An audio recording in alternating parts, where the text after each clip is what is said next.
today's top boxing news. Okay, we'll start with this. It was announced earlier today that unbeaten WBO super flyweight champion Mizuki Hiruta will be taking on unbeaten Naomi Cardenas Friday, August the 15th at the Chumash Casino and Resort, broadcasted via UFC Fight Pass by way of 360 Promotions. 360, that's Tom Loeffler's promotional outfit, and Mizuki Hiruta seems to be doing business with them. She's already fought 2 times under the promotional banner. This will be the 3rd. She'll be taking on Mexico's own Naomi Cardenas. Naomi, you may be familiar with that name because that's the same Naomi Cardenas that just gave Canada's Bree Howling her first professional loss. Is she about to do the same to Mizuki Hiruta? She's moving down in weight for this fight. The fight with Bree Howling was at 118. This fight will be at 115 for Mizuki Hiruta's WBO title. Mizuki Hiruta, who sports an unblemished record of 8 wins with no losses, no draws, 2 knockouts. A southpaw. Where Naomi Cardenas is an orthodox fighter with a similar number of fights, sporting an unblemished record of 9 wins with no losses, no draws, 2 knockouts. Last in action, just a few weeks ago in June, where Mizuki fought the month before that, so they're on a similar schedule, having a similar record. Similar level of experience. And I think the WBO champion is living dangerous here. She's choosing to, because to my knowledge, Naomi's not her mandatory challenger. Her last fight was up there at 118. This one is at 115. By all accounts, this is a voluntary title defense. She's taking on Naomi voluntarily, which could backfire. It backfired for Bree Howling. Could it backfire for Mizuki? What Mizuki will be facing in Naomi is a fighter very similar to herself, similar temperance. Mizuki likes action, she likes to punch, and so does Naomi. Thus, there are 2 ways to play it for the reigning WBO champion. She can choose to fight fire with Naomi Cardenas in the pocket to see who's brought the bigger guns to the gun show, or she can elect to move, elect to box. Box and punch. The old saying goes, fight the boxer and box the fighter. If you know that Naomi Cardenas is a fighter, is a scrapper, it may not be a good idea to just sell out and give her what she wants. You may, in effect, let her in the fight by fighting her kind of fight. And when you know that she's not the kind of opponent you have to chase, she'll come to you. She's not hard to find in there. You can build a strategy around that. Mizuki Hiruta is quite effective mid-range to inside, but fight by fight, she's been showing improvement, improving on her defense, improving on her boxing. She's not as rough around the edges as Naomi Cardenas. Naomi is best described as a pressure fighter, a volume puncher. It was with her volume and aggression that she managed to outwork Bree Howling when they fought back in June. The difference. Bree Howling didn't have a camp for Naomi Cardenas, per se. They didn't really know who they were fighting until a week out from the fight. They took it on a whim for the opportunity to box on an MVP show. That's the difference. Where Bree didn't have a camp for Naomi, Mizuki will. She will have time to prepare for this fight because she, unlike Bree Howling, knows who she's fighting. It's a 50-50 fight on paper. Similar number of fights, similar number of experience, similar propensity for action. It's a 50-50 fight on paper. I would say that Naomi Cardenas is more of a threat to Mizuki's title reign than anyone she's defended the title against. So far, it is a bit of a pick'em fight, and we'll talk more about it as the fight date approaches. In men's light heavyweight news, after contentious split decision, Imam Khataev's promoter tells David Morrell, "We would like a rematch." The Ring 3 card produced a ton of compelling action this past Saturday at the Louis Armstrong Stadium in Flushing, New York. The televised portion kicked off with a memorable light heavyweight contest that saw the underdog, Imam Khataev, 10-1 now with 9 knockouts, who became the first to knock down David Morrell, 12-1 with 9 knockouts, and gave the talented Cuban fits throughout their 10-round bout. At the conclusion, Judge Tony Lundy sided with Khataev 95-94, but was outvoted by John Mackey 96-93 and Alan Nace at 95-94. The result left many surprised, including on-air commentators Antonio Tarver, Sergio Mora, and Ring Magazine's Mike Kopinger, all of whom scored the fight for Khataev. Now, I myself had the fight very tight, but I felt that David Morrell might have done just enough to edge it. The scorecards that I agree with the most are Tony Lundy's scorecard, 95-94 Khataev, and Alan Nace's scorecard of 95-94 David Morrell. That's how tight I had the fight, that if somebody's winning this thing, it's not by much, it's gotta be by a point. I had a Tiger president, Camille Estephan, was keen to champion his fighter's cause. It was an amazing show and great performance, and let's do it again, he said. We would like a rematch. If I put myself in Morrell's shoes, it would be a matter of honor to fight again because everyone is saying he lost the fight and got a Christmas present from Santa Claus in July. If I was in their shoes, I would want to fix that. The former WBC junior middleweight titleist Sergio Mora felt Khataev was unlucky not to have preserved his unbeaten record.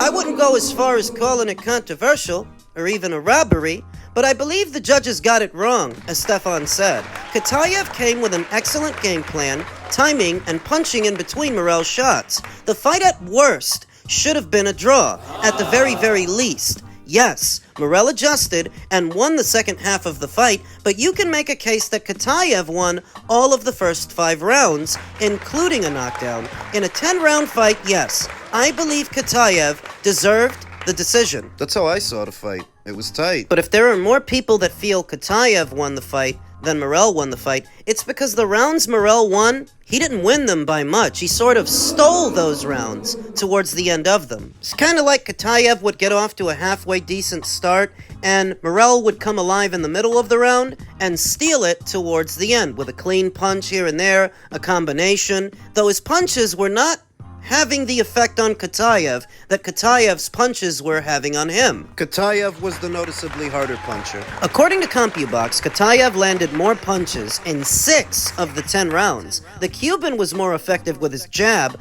outlanding his opponent in 8 of the 10. However, the Australian-based Russian connected with more power punches in 9 rounds out of 10. Interestingly, both fighters landed 171 times. I rewatched the fight and tried to say, okay, let me score this as a judge would, a round at a time, and there's no way we lost that fight, as Estephan said. It was the fight of the night. It was great entertainment. It's really too bad that we're talking about a controversial decision. Well, the only guys that get screwed in America by the judges, more than Cuban fighters, are Russian fighters, Eastern Euros. Unfortunately, I can't change the record that says 10-1 rather than 11-0, but obviously we feel the stock of Imam went up tremendously. That appears to be the way Ring's rating panel saw things, with Morrell rising 1 place from number 8 up to number 7, while Khataev goes up on the loss from 10 to 8. You have to give both guys props for taking this fight. As Estephan said, Imam goes from fighter, lesser-known opposition to fighting David Morrell, and for David Morrell to take the fight against Khataev, I think they knew who Khataev was very well. I want to do that fight wherever in my backyard, Quebec City, Riyadh. The potentiality for a rematch. Let's address it.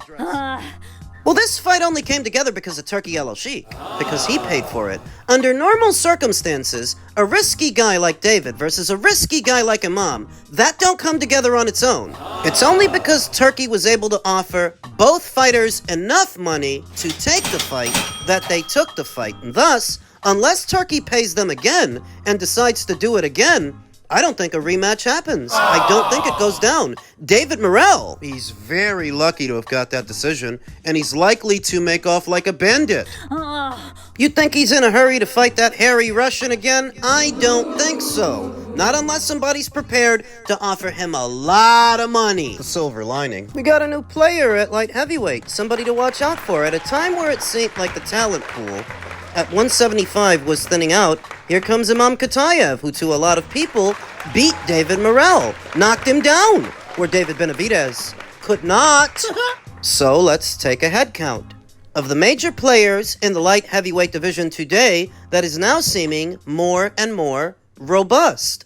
There is Dimitri Bivol, Artur Beterbiev, David Benavidez. Rather, the winner of Benavidez versus Yard. There's Callum Smith. There's Joshua Buatsi. There is a former champion in Alexander Vosdik. He's still hanging around. David Morrell, Imam Khataev, an up-and-comer in Ben Whittaker. Another up-and-comer in Daniel Lapine of the Ukraine, like Vosdik. He's going to be boxing on the undercard of this weekend's rematch between Daniel Dubois and Alexander Usyk. He's one to watch out for. Suddenly, the light heavyweight division is looking alive, even beyond the reigns of both Dimitri Bivol and Artur Beterbiev. And whatever happens with them, wherever they go, there are enough guys there to keep things interesting at 175, Imam Khataev included, to where even if they can't get David to run it back with them, that's all right, because I'd like to see Imam Khataev against any of those other guys that are there. It's gonna be okay. Being honest, I think Imam Khataev might have made an impression on Turkey El Sheikh, enough that he might bring him back. He may use him again, perhaps not for a David Morrell fight, but another fight with another fighter. We'll see. Men's heavyweight news, Usyk and Dubois fire verbal shots at each other during final presser. Things are getting hot and heavy between the two heavyweights. With the fight almost here, Alexander Usyk and Daniel Dubois came face-to-face at their final press conference ahead of their July 19th rematch for the undisputed heavyweight championship. Usyk will put his WBA, WBC, and WBO titles on the line in a bout that carries high stakes and unresolved history. Their first fight had major controversy after Dubois sent Usyk to the canvas with a fifth-round body shot that was controversially ruled a low blow. Usyk recovered and stopped Dubois in the ninth. Dubois appealed the decision, but it was upheld. Why did referee Louis Pabon rule it a low blow? What the hell was his rationale? And you have to remember that this all happened very quickly, and it happened in real time. The reason Louis might have ruled it a low blow is because Daniel, even though he's taller than Alexander Usyk, he was bending at the waist and knees, and he fired an uppercut. So to Louis, it looked like the punch came from below. Hence ruling it a low blow in a matter of seconds. Usyk then became undisputed after beating Tyson Fury. He later vacated the IBF title, which Dubois claimed, before defending it with a statement knockout win over Anthony Joshua. There is a perception that Usyk is aging, as the 39-year-old is at the latter end of his career. While the Ukrainian has downplayed those fears, Dubois may not get a better chance to get a win. I feel 23 or 24. Maybe because he's a world champion, Daniel has grown. He won his last 3 fights. Daniel is a little bit different for this fight. For me, it doesn't matter. Daniel has the IBF. Enough. It will be undisputed fight for 4 belts. Only this matters, Usyk said. I'm a different fighter now. There have been real improvements, said Daniel Dubois. I'm doing things I've always done, but I'm doing them better. Maybe I just want it more now, and that's my evaluation of it. Daniel doesn't seem a dramatically different fighter to me, just a more confident fighter. Yeah, Don Charles may have something to do with that. I don't like my fighter being cheated, hence why I keep homing in on that, because we were cheated. And it's a pity because I rate, obviously not just me, the whole world, boxing world rates Alexander Usyk. He's a tremendous athlete, a really good human being, a genius of a boxer, but guess what? He's a cheat. You can tell that Don Charles is the emotional type. He's an emotional guy because he's blaming Usyk for what was Louis Pabon's call, the third man in the ring. At the end of the day, he has the final say. He's the one who decided that it was a low blow in a matter of seconds. You can't blame Usyk for that. But if you want to call it home cooking, if you want to say that Usyk got preferential treatment, it's no more preferential than the treatment Daniel Dubois got in the Kevin Lerena fight. That same fight happens anywhere else in the world, and Daniel gets dropped 3 times consecutively. The ref is going to wave it off. The only reason that contest was allowed to go on was because Daniel was the house fighter. He got every consideration. If you want to talk about home cooking, so that as soon as Daniel has Kevin in a little bit of trouble, in spite of all the work that Kevin had put in up until that point, he got no consideration from the ref. He waved it off immediately. If we're gonna be honest. That's why sometimes when I hear Don Charles carrying on about this, it almost feels like he's projecting. You're just projecting what happened in Dubois versus Lorena to Dubois versus Usyk. You know your fighter got preferential treatment in that fight. Now you think Usyk got preferential treatment in his fight. That's the way it plays out in Don Charles's mind. The past is the past, and Don Charles can't let it go, but the past still is in the past nonetheless. And Daniel Dubois still is a credible threat to Alexander Usyk here today, about 2 years out from their initial meeting. The people at Boxing Scene ask, fact or fiction? If Usyk beats Dubois, he is the #1 pound-for-pound fighter? Well, he's already #1 on my list. He's already #1 here today on the Ring IQ pound-for-pound list. The reason for it, The rationale. to every other fighter ranked on this list, pound for pound is a postulation. It's just a theory. If you were the same size as a heavyweight, who would win? Whereas with Usyk, it's not a theory. It's a reality. This is a guy who started out as a cruiserweight. And he beat everybody that was worth beating at cruiserweight. He's done that also at heavyweight, without the strength of arms, without the same size as a heavyweight. He did it with skill. That's why he's #1. Now, what if Daniel beats him? What if Daniel does the unthinkable? What if Father Time catches up to Usyk? What if?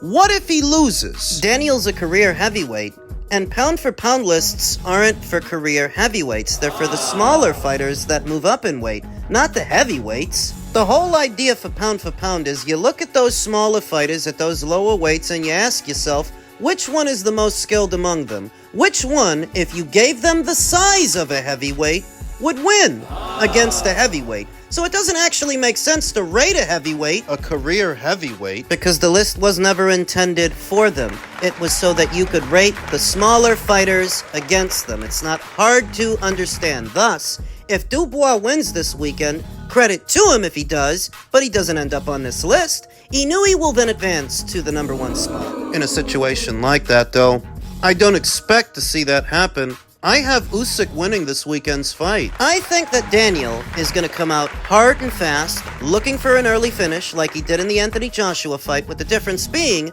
this is not Anthony Joshua. This is Usyk.